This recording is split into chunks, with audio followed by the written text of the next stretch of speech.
Hey guys, it's Mark from Lot More Guitar Studio and lotmoreguitar.com, and in this lesson I'm going to show you a couple of chord fills that you can do in the A form of your caged major shapes.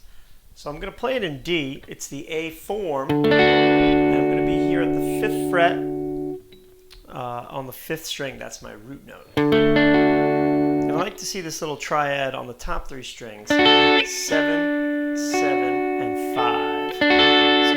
That's my little triad. So the first fill that's really useful and really easy is to grab the top 2 strings on the 5th fret and slide them up to the 7th and back.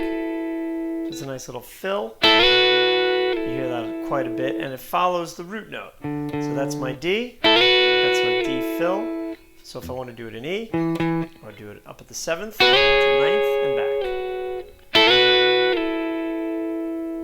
Okay, great one to get started in that position.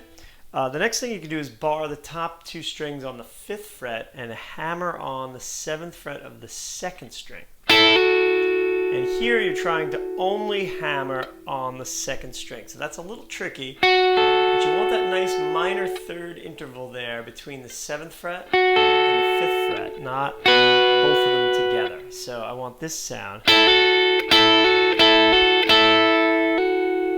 And that actually gives me my D chord. This is just a scale note here, and those give me 2 chord notes. So we can combine those two.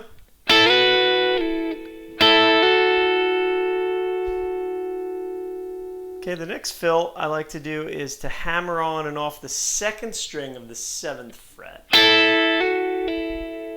Back to the 5th, and then kind of come down the chord. So here's your root, that's a D again.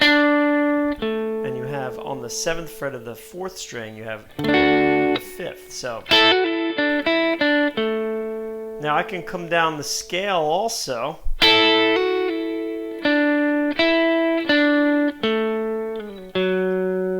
can come all the way back to the 4th fret on the 4th string, and that gives me a note in the chord again. Or I could just come down the scale and add that note on the 5th fret of the 4th string. Resolve it there. Alright, and then another lick that's nice is we can even take those strings up in thirds to the next position. So I'll show you what I mean. So I have this. So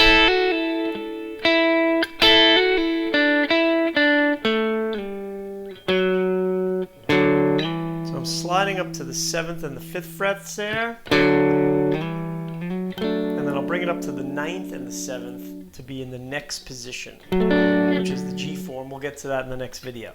So I've got this lick.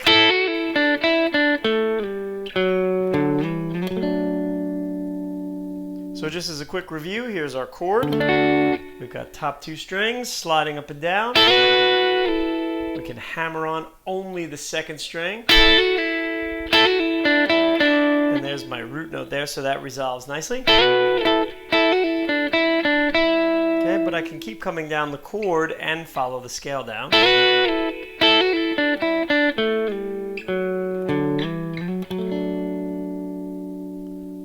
So experiment with these different phrasings. That's a couple of licks you can do around this chord shape, and of course everything transposes. This would be E.